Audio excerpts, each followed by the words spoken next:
Jeune fille, jeune garçon, burkinabé pris de patriotisme, tu as entre 18 et 25 ans, tu veux défendre ta patrie à travers ta parole, inscris-toi gratuitement dans ta région et participe à la première édition du concours national d'art oratoire patriotique Faso Aura, organisé par la télévision C360.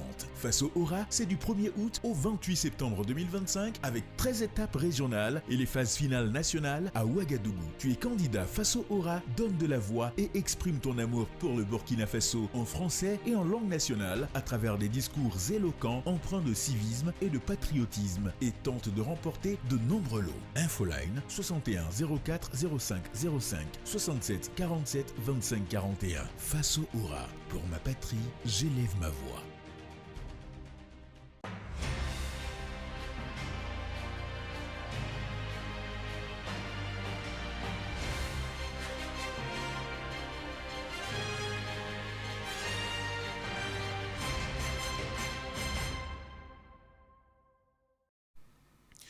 Bonsoir à tous et bienvenue au journal sur la télévision panafricaine C360. Les titres. Au Niger, l'autorité de régulation des communications électroniques et de la poste ARCEP lance un ultimatum aux revendeurs illégaux d'Internet via les terminaux satellitaires Starlink. Une pratique qui se répand comme une traînée de poudre dans le pays, mais qui expose ses auteurs à de lourdes sanctions pénales. L'institution invite les contrevenants à régulariser leur situation avant le 3 octobre prochain. Les premiers responsables étaient face à la presse ce matin à cet effet. Le point dans un instant. Au Mali, grande mobilisation des populations à l'appel du collectif de défense des militaires pour affirmer la révolution progressiste populaire malienne. Les manifestants ont également affiché leur soutien indéfectible aux braves populations de Kayes, Nioro et aux opérateurs économiques victimes de leur résilience et de leur patriotisme. Bienvenue à tous.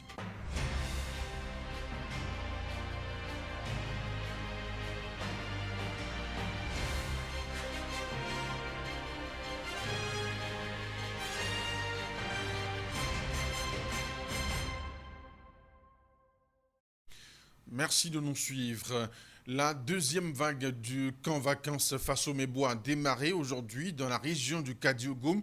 Ils sont 700 campeurs qui, durant les 10 jours, vont apprendre les notions de patriotisme, civisme et surtout l'amour inconditionnel de la patrie. Ils vont également apprendre à confectionner et à poser des pavés. Le coordonnateur national de l'initiative présidentielle Faso Mebo, le commandant Ahmed Zounorma Sakandé, représentant le parrain, le chef d'état-major général particulier de la présidence du Faso, a donné le coup de sifflet officiel marquant le début de la deuxième vague du camp vacances Faso Mebo au lycée Marienne Gwabi à Ouagadougou. Je vous l'annonçais en titre au Niger, l'autorité de régulation des communications électroniques et de la poste ARCEP a organisé ce jeudi 11 septembre 2025 une conférence de presse pour apporter des éclaircissements sur son communiqué relatif à la fourniture illégale de services Internet via des terminaux Starlink appelés communément Wi-Fi Zone. En clair, dans plusieurs localités du Niger, des entrepreneurs de l'ombre captent le signal Internet haut débit venu de l'espace pour revendre à des communautés parfois mal desservies par les réseaux terrestres.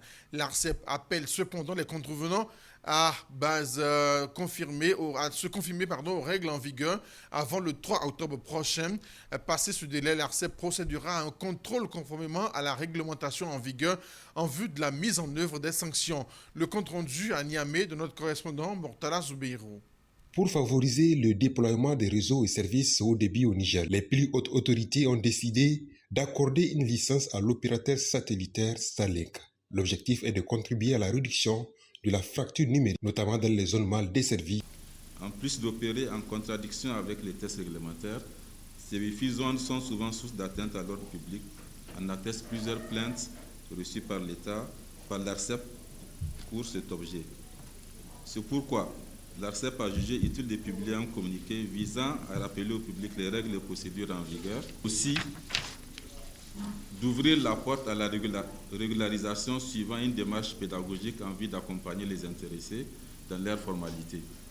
L'objectif visé ici par l'autorité de régulation des communications électroniques et de la poste ARCEP n'est pas de freiner l'initiative privée ni de bloquer l'innovation, mais bien au contraire d'accompagner le développement des services d'accès à Internet dans le respect des règles pour garantir l'équité, la sécurité et la qualité de service pour tous. En outre, l'ARCEP reste disposée en cas de nécessité à proroger le délai d'un mois accordé au public pour se régulariser. Nous invitons donc tous les acteurs concernés à se rapprocher de nos services pour se régulariser, selon qu'il s'agisse d'une simple déclaration ou d'une demande de licence en fonction de la nature de l'activité. L'ARCEP se félicite par ailleurs de l'engouement suscité par la publication dans son communiqué avec près de 500 personnes déjà reçues dans ses locaux pour s'imprégner des modalités applicables pour se régulariser. L'ARCEP s'engage à assister tous ceux qui désirent s'inscrire dans le respect du cadre réglementaire en vigueur, d'abord par la mise en place d'un guichet spécial dédié pour faire comprendre les procédures au public, mais aussi par des missions de sensibilisation à l'endroit de la population, aussi bien à Niamey qu'à l'intérieur du pays. L'occasion a été donnée à l'assistance au cours de cette conférence de presse pour poser des questions auxquelles les différentes zones d'ombre ont été éclairées. De Niamey, Murtala Zouberou pour la C360. L'armée nigérienne affirme que l'attaque contre une patrouille et une position de la garde le 2 septembre à Alabama, dans la région d'Agadez, aurait été planifiée depuis la Libye et financée par une puissance étrangère. Selon son bulletin hebdomadaire d'opération publié lundi dernier, les assaillants auraient été recrutés comme mercenaires pour 500 000 francs CFA chacun. Les précisions de Murtala Zoubeirou. L'assaut mené par un groupe armé circulant à bord de 4 véhicules a coûté la vie à 2 militaires et fait 4 blessés, selon le bulletin d'information des forces de défense et de sécurité. Du côté des assaillants, 2 ont été tués et 7 autres interpellés, dont plusieurs capturés grâce aux informations de la population locale. Un important lot de matériel a également été saisi, comprenant des armes lourdes, des fusils d'assaut, des munitions, du matériel de communication et un véhicule. L'armée affirme que les opérations de ratissage se poursuivent pour traquer les fuyards et appelle les populations à coopérer avec les forces de défense. Un groupe jusque-là peu méconnu a revendiqué l'attaque, mais les autorités y voient surtout la main d'intérêts extérieurs qui instrumentalisent les mercenaires. Elle appelle la jeunesse à se désolidariser de ces manipulations et à s'engager pour un Niger digne et souverain.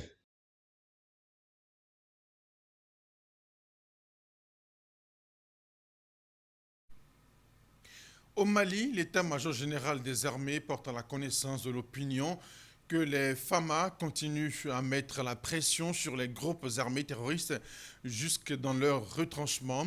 Dans un communiqué cet après-midi, l'état-major affirme que dans la nuit d'hier 10 septembre 2025, après plusieurs jours de traque minutieuse, d'observation et de croisement de renseignements, plusieurs positions stratégiques de chefs terroristes ont été ciblées et frappées avec succès par les vecteurs aériens dans les localités de Kaï, Yé, Limane, ainsi que Niro du Sahel. Ces frappes chirurgicales portées au cœur des groupes armés terroristes viennent confirmer une fois de plus qu'ils ne seront pas à l'abri nulle part sur le territoire national. Le communiqué précise que les opérations continuent jour et nuit pour débusquer les groupes terroristes jusque dans leur dernier retranchement.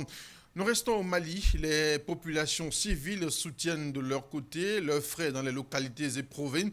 À l'appel du collectif pour la défense des militaires, des centaines de manifestants ont pris d'assaut la bourse du travail de Bamako hier mercredi 10 septembre 2025.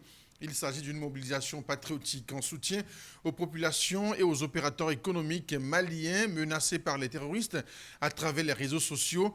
Cette manifestation populaire a pour objectif d'encourager le peuple malien à ne pas céder aux menaces et sans effet des groupes armés et de répondre également à l'appel de la révolution progressiste et populaire malienne.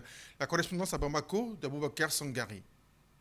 À la suite des menaces proférées contre les populations des villes de Kaï, Nioro du Sahel et contre la compagnie de transport Djara, le collectif pour la défense des militaires CDM a tenu un meeting afin de leur exprimer son soutien et de dénoncer ces actes de banditisme. Nous sommes ici ce mercredi 10 septembre 2025 au soutien aux populations de Kaï, Nioro, Djara Transport et aux opérateurs économiques. Nous ne vivons pas une crise d'ethnie, nous ne vivons pas une crise religieuse. Nous vivons une guerre géopolitique fabriquée et imposée par ceux qui veulent nous maintenir dans la servitude. Ces rassemblements s'inscrivent dans le cadre d'une révolution engagée par les dirigeants de l'AIS. L'objectif est de faire face aux menaces et aux critiques visant à déstabiliser la Confédération. Je suis là aujourd'hui pour appuyer nos dirigeants. En fait, c'est la révolution progressiste populaire au niveau du Mali. On a su que vraiment, ce n'est pas l'Afrique de l'Ouest seulement. Le problème de l'AES, c'est mondial aujourd'hui, actuellement. Cette rencontre, surtout, c'est la première et c'est pour soutenir les populations de Caille, de Nyoron, qui sont actuellement menacées par les terroristes. Après avoir rompu avec tout système néocolonial, le peuple malien refuse de se laisser intimider par la peur. Le collectif appelle ainsi à la résilience et à l'unité nationale. Nous n'accepterons jamais d'être réduits en petits pays fragiles et divisés. La révolution progressiste populaire malienne est à la réponse de Caille, de Kidal, de Nioro à Gao. Jara Transport poursuivra ses trajets. Les opérateurs économiques continueront à approvisionner les marchés de Caille à Kidal. Au nom de la révolution populaire et progressiste malienne, l'engagement reste total envers le peuple. Le Mali demeure debout, solidaire et déterminé face aux ennemis. Aboubakar Sangaré Bamako pour la C360.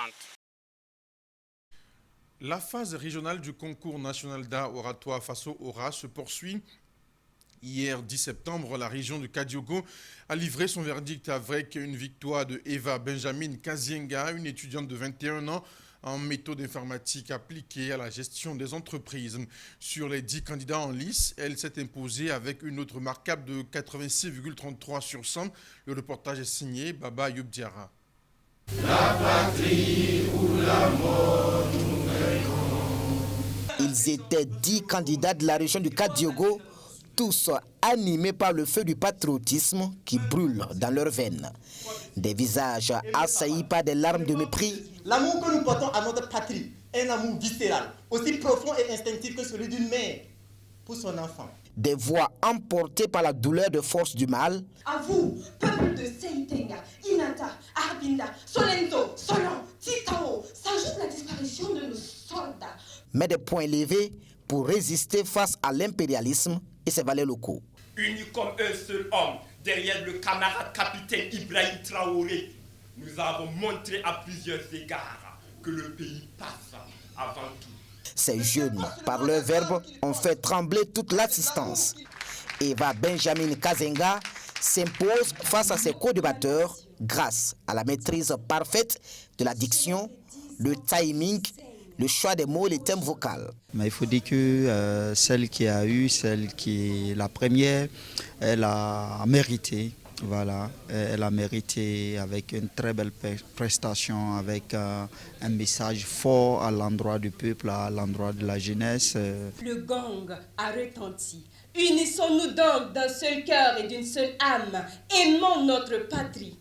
Championne de la région du Kadiogo avec la note de 86,33 sur 100, la jeune débatteuse de 21 ans n'a plus que 4 jours pour imposer sa marque.